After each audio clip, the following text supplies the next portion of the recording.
We are counting down the 10 most controversial pop songs that shook the 1960s, each one sparking outrage, bans, or even FBI investigations as youth rebellion clashed with the conservative establishment. From banned lyrics and accusations of blasphemy to secret government files on immoral music, these tracks were censored but only grew stronger, defining an era. Which song faced the ultimate backlash and became a protest legend? Let us begin with number 10. In 10th place, My Generation by The Who crashed into British airwaves in 1965 with a sound that instantly rattled the establishment.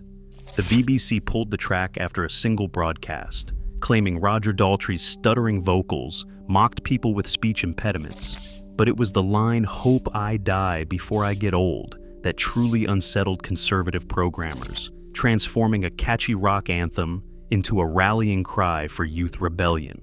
Despite being banned, the song soared to number 7 on the UK charts. Daltrey's defiance and the raw aggression of the music turned a broadcaster's complaint into an anthem that drew the battle lines of a generational divide.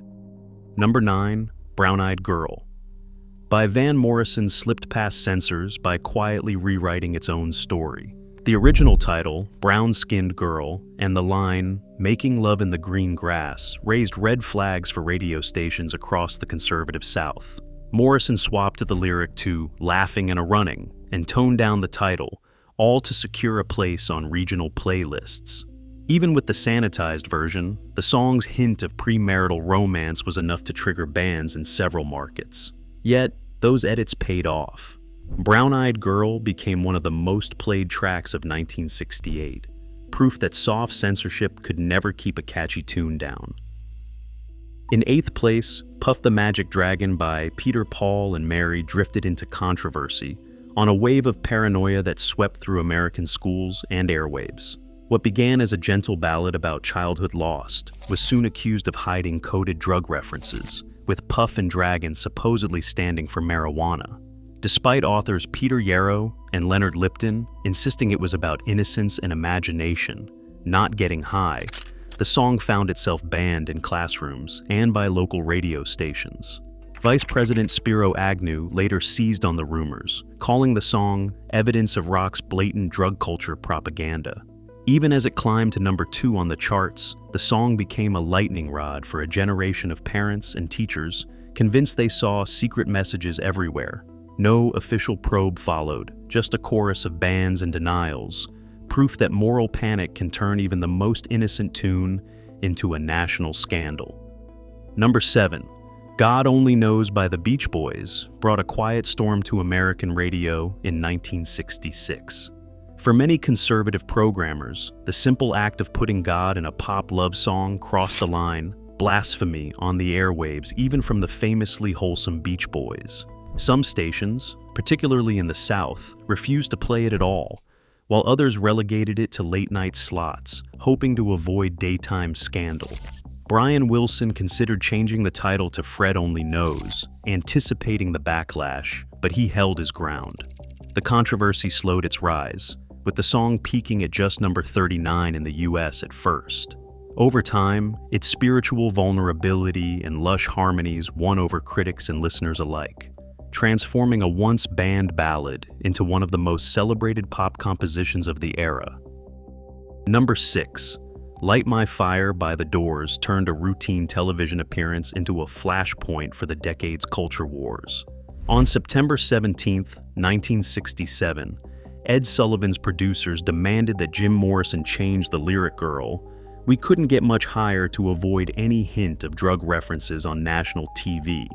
The band agreed during rehearsal, but when the cameras rolled, Morrison delivered the original line with unflinching calm. CBS executives, furious at the live defiance, tore up the band's contract backstage and banned the Doors from the show for life. That single act of rebellion, broadcast to millions, became a defining moment in rock history, proving that the stakes of censorship had moved beyond radio and into the living rooms of America.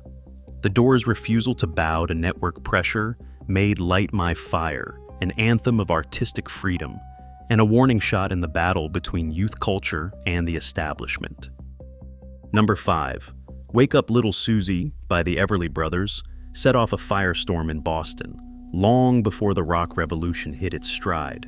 In October 1957, radio station WMEX pulled the song after sponsors and parents flooded the station's switchboard with over 200 complaints.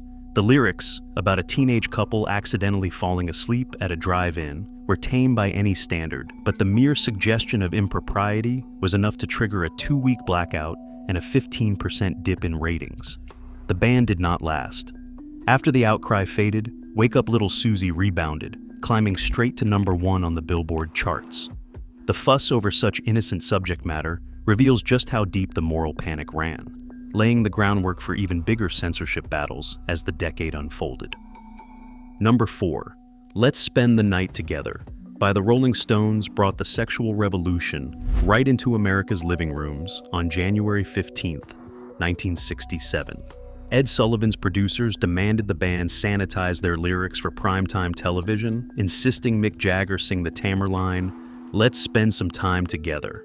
On live broadcast, Jagger mumbled a sarcastic and rolled his eyes, a gesture that instantly became a symbol of youth defiance. Sponsors and network executives were outraged, and the Stones were banned from The Sullivan Show for life. The single stalled at number 55 in the United States, but that televised moment of sly resistance captured the widening rift between conservative gatekeepers and a new generation eager to push boundaries. The battle over a single lyric played out on national television, raising the stakes of censorship to a whole new level.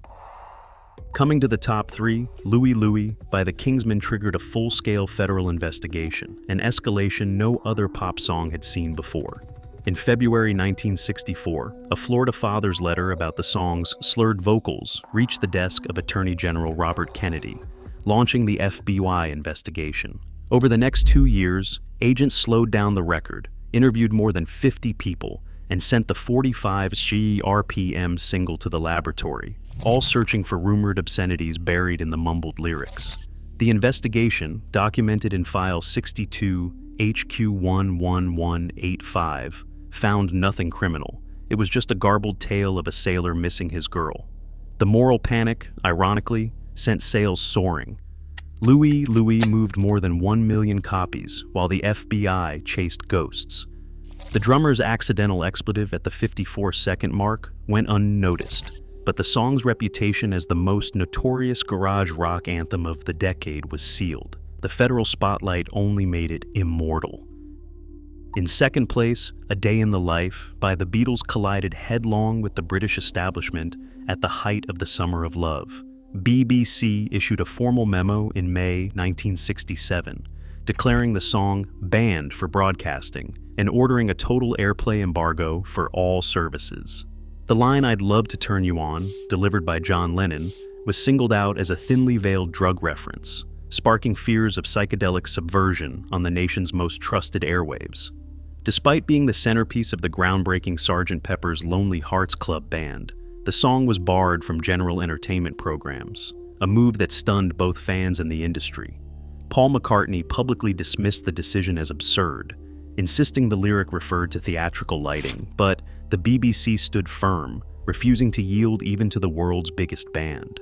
While pirate radio and word of mouth kept the song alive, the band became a symbol of the era's culture war, proof that not even the Beatles could escape the reach of institutional censorship. The ban only cemented the song's status, turning controversy into immortality. And finally, in first place, Eve of Destruction by Barry Maguire detonated a cultural earthquake in 1965.